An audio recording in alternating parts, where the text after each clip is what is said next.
Hello, नमस्कार नमस्कार दोस्तों। Good morning good morning. हाँ, आवाज़ आ रही है मेरी आपके पास? कमेंट करना। हाँ, सही है सही है। हाँ, ठीक है। अब हम बात कर रहे थे एकल फेज इंडक्शन मोटर की।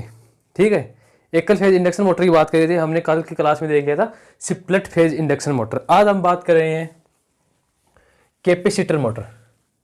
आज की बात कर रहे हैं हम कैपेसिटर कैपेसिटर इंडक्शन मोटर की। कैपेसिटर इंडक्शन मोटर की हम बात कर रहे हैं। अब कैपेसिटर इंडक्शन मोटर क्या होती है? यह मोटर स्क्विरल केज प्रकार की रोटर के समान इसका रोटर होता है। मतलब यह है स्प्लिट फेज इंडक्शन मोटर के समान ही होती है। तो हम बात करें इसकी संरचना की। इसका स्प्लिट फेज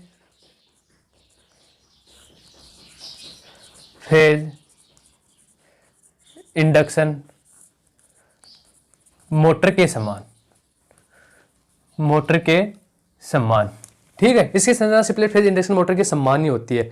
अब इस मोटर में अंतर क्या है? स्प्लिट फेज इंडक्शन मोटर के अंदर हम संधारित्र नहीं जोड़ रहे थे, कैपेसिटर नहीं जोड़ रहे थे। इसके हम स्टार्टिंग वाइंडिंग के श्रेणी क्रम में क्या जोड़ेंगे? एक संधारित्र जोड़ेंगे। तो मैं यार नोट करूं, इसके स्टार्टिंग वाइंडिंग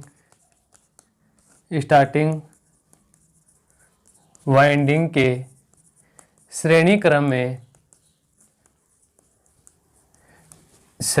में एक संधारित्र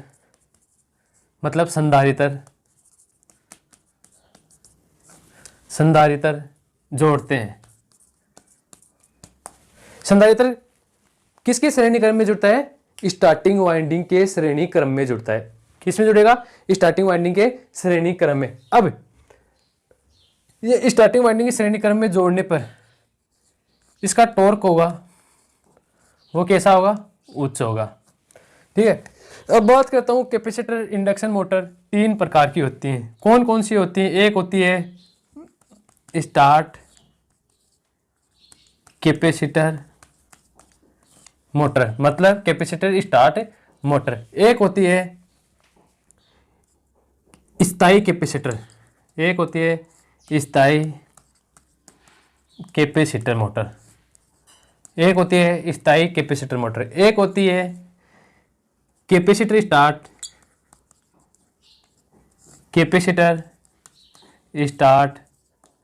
कैपेसिटर रन मोटर। ठीक है, अब हम ये तीन मोटर है कैपेसिटर इंडक्शन मोटर जो है, इसके तीन प्रकार की होती हैं। स्टार्ट कैपेसिटर मोटर, स्थायी कैपेसिटर मोटर, एक होती है capacitor start capacitor run motor. तो हम बात कर रहे हैं अब जो स्टार्ट कैपेसिटर मोटर है इसकी। अब स्टार्ट कैपेसिटर मोटर, ये मोटर कैसी होती है, कैसे कार्य करती है और इसका उपयोग कहाँ कहाँ किया जाता है? ठीक है,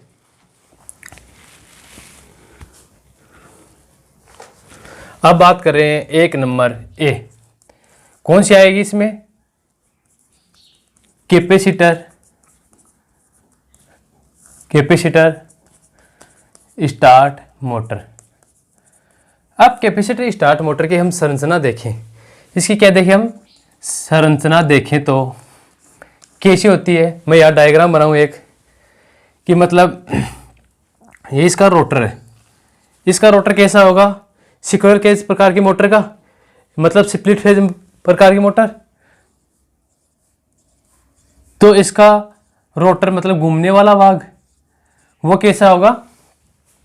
स्क्विरल केज प्रकार के मोटर के समान होगा। अब इसके वाइंडिंग है, इसके स्टेटर के अंदर दो वाइंडिंग करते हैं, दोनों वाइंडिंग 90 डिग्री के कालांतर में स्थापित की जाती है।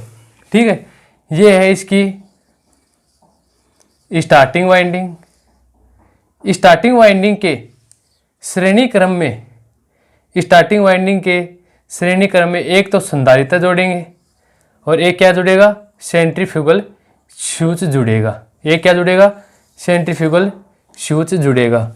हाँ, अब मैं बात करूं, अगर मैं बात करूं इसके रनिंग वाइंडिंग की, तो इसकी रनिंग वाइंडिंग मोटे तार कम लपेट की बनाई जाती है। अब इसके अंदर हम सप्लाई देंगे, कौन सी सप्लाई देते हैं हम इसमें? एसी, मतलब सिंगल फेज एसी सप्लाई। ठीक, अब इसका रोटर है, ये इसकी रनिंग वाइंडिंग, ये रनिंग वाइंडिंग है। ये कौन सी वाइंडिंग है? स्टार्टिंग वाइंडिंग है। स्टार्टिंग वाइंडिंग कहाँ स्थापित की गई है? ये स्टेटर के ऊपर, जो स्थिर रहने वाला भाग है उसके ऊपर। ये क्या है? रोटर। इस रोटर पर कोई वाइंडिंग नहीं की जाती। इसमें तांबे के छल्ले या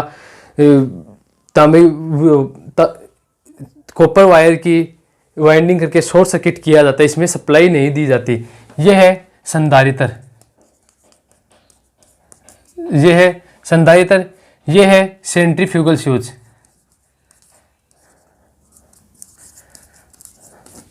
सेंट्रीफ्यूगल स्विच, ठीक है। अब इसके अंदर संधारित्र हम कौन सा यूज करते हैं? संधारित्र हम यूज करते हैं 60 माइक्रोफेरड, 60 माइक्रोफेरड से 120 माइक्रोफेरड का, ठीक है। तो मैं यहाँ इसकी संरचना में लिख सकता हूँ, इसकी संरचना में नोट करूँ तो मतलब इसके इस मोटर के स्टार्टिंग वाइंडिंग में, स्टार्टिंग वाइंडिंग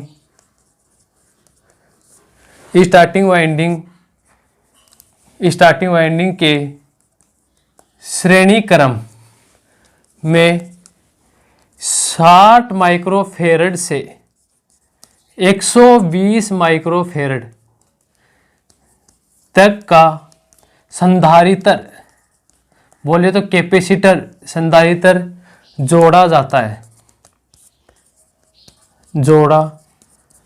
है। हाँ, ये रही स्टार्टिंग वाइंडिंग। इस स्टार्टिंग वाइंडिंग के श्रेणी क्रम में क्या जुड़ा हुआ है? एक संधारित्र जुड़ा हुआ है। कितने माइक्रोफेरड का है वो? संधारित्र स्टार्ट कैपेसिटर मोटर के अंदर 60 से 120 माइक्रोफेरड का जोड़ा जाता है, ठीक है। हाँ भाई, मैं कमेंट की ओर ध्यान नहीं दे रहा हूँ इस टाइम, ओनली कुछ टाइम है, बस पढ़ लो, ठीक है। हाँ, मेरी आवाज़ आप तक आ रही है? जो भी सॉल्यूशन है कमेंट बॉक्स में डाल दिया करो, ठीक। हाँ, तो ठीक है, तो ये जुड़ा हुआ है संधारित्र। अब इस संधारित्र के जोड़ने पर, संधारित्र एक किसमें जुड़ी है? Starting winding. तो यहां मैं फेजर डायग्राम बनाऊं, फेजर डायग्राम, ये वोल्ट विभव है। तो संधारित्र जोड़ने पर जो स्टार्टिंग वाइंडिंग की धारा होगी, स्टार्टिंग धारा होगी, वह वोल्टेज से 20 डिग्री स्टार्टिंग धारा 20 डिग्री क्या होगी? वोल्टेज से अग्रगामी। किसके कारण? संधारित्र जोड़ने के कारण होती है, ठीक है। 20 डिग्री क्या होगी? अग्रगामी, ऊपर की ओर है, अग्रगामी। हाँ, और अब यहां नोट करूं मैं, संधारित्र जोड़ने पर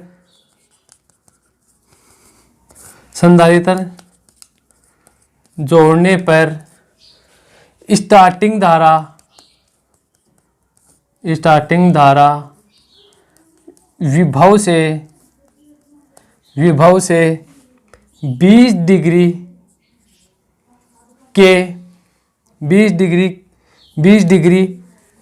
अग्रगामी होगी। कितने डिग्री अग्रगामी होगी? 20 डिग्री अग्रगामी होगी। और 20 डिग्री अग्रगामी होगी, और दोनों, ये है रनिंग वाइंडिंग और स्टार्टिंग वाइंडिंग में कितने डिग्री का कालांतर उत्पन्न होगा भाई? ये रनिंग धारा वोल्टेज से 70 डिग्री पीछे रहेगी। तो इन दोनों के अंदर कालांतर कितने डिग्री का होगा? 90 डिग्री का कालांतर उत्पन्न होगा। कितने डिग्री का कालांतर उत्पन्न होगा? 90 डिग्री का कालांतर उत्पन्न होगा दोनों के अंदर। ठीक है, हाँ, तो मैं लिख सकता हूं दोनों वाइंडिंग में 90 डिग्री का कालांतर उत्पन्न होगा, जिससे टॉर्क उत्पन्न होगा और मोटर सेल्फ स्टार्ट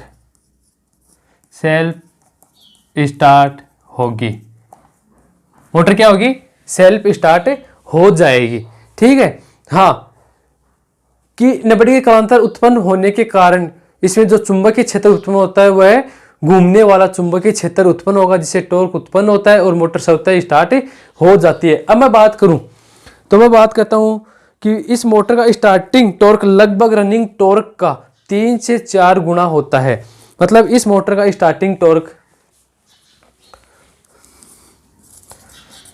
इस मोटर का स्टार्टिंग टॉर्क रनिंग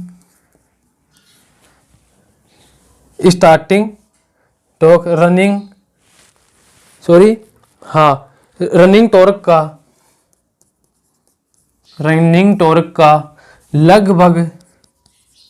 लगभग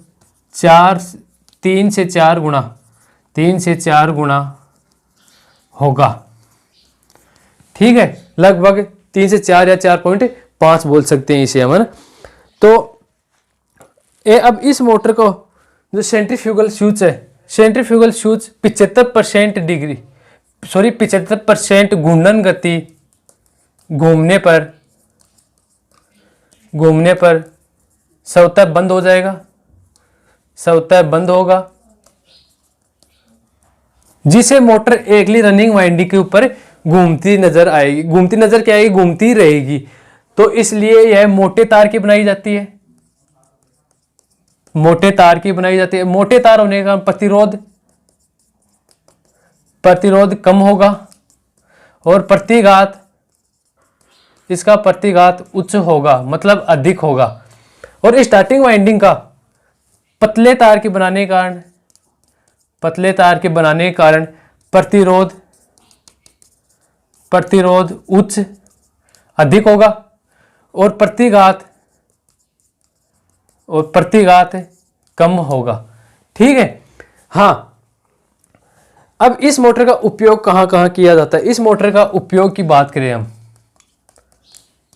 सबसे पहले बात यह है, संधारित्र जोड़ने के कारण यह मोटर मतलब लोड के ऊपर भी स्वतः स्टार्ट हो जाती है, सेल्फ स्टार्ट होती है लोड के ऊपर भी। तो इसका उपयोग हम कहां करेंगे? तो इसका उपयोग हम ऐसे स्थानों पर करेंगे जहां पहले से लोड जुड़ा हो, जैसे वाटर कूलर होता है, आटा चक्की होती है, प्रिंटिंग प्रेस होती है। तो यह आटा चक्की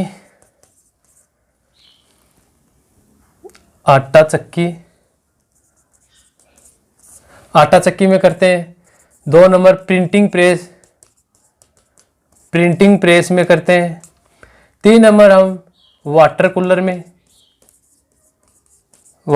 में किया जाता है। ठीक है, अब मैं एक बार रिपीट मरा दूं इस मोटर का कि यह कैपेसिटर स्टार्ट मोटर होती है। इसके अंदर इसका स्टेटर होता है, इसके अंदर 2 वाइंडिंग की जाती है, दोनों वाइंडिंग 90 डिग्री के कालांतर पर स्थापित की जाती है और इन दोनों वाइंडिंग का जो स्टार्टिंग टॉर्क होता है, तो इसमें स्टार्टिंग टॉर्क का रनिंग टॉर्क से 3 से 4 गुना होता है और स्टार्टिंग वाइंडिंग के श्रेणी क्रम में एक संधारित्र और एक सेंट्रीफ्यूगल स्विच जोड़ा जाता है। अब संधारित्र 60 माइक्रोफेरेड से 120 माइक्रोफेरेड का होता है। ठीक है, और इसका जो रोटर है, रोटर के अंदर कोई सप्लाई नहीं देते हैं, यह इस रोटर घूमने वाला होता है। ठीक है, हाँ। अब इसका उपयोग की बात करें हम, इसका उपयोग आटा चक्की में, प्रिंटिंग प्रेस में और वाटर कूलर में किया जाता है। हाँ, अब नेक्स्ट की क्लास में कल होगा अपना स्थायी कैपेसिटर मोटर। आज हो गया अपना कैपेसिटर स्टार्ट मोटर हो गया, कल की क्लास में होगा स्थायी कैपेसिटर मोटर। हाँ क्या बोल रहे हो भाई? हाँ रोज होगी क्लास आपकी, सही है। हाँ क्लास आपकी रोज ही होगी। हाँ कितने बजे? अभी वो टाइम फिक्स नहीं हुआ, कुछ डाल देंगे। हाँ रोज ही डालेंगे। चलो ठीक है। हाँ हाँ कमेंट करो। पर पढ़ते टाइम मत करो, जितनी देर हम पढ़ रहे हैं 15-20 मिनट इसके बीच में मत किया करो। हाँ वैसे आप रोज देखो, जुड़ो, कमेंट करो, कोई भी दिक्कत प्रॉब्लम हो क्वेश्चन पूछो आप ज़्यादा ज़्यादा। Okay thank you. ठीक है भाई, ठीक, थैंक यू, धन्यवाद।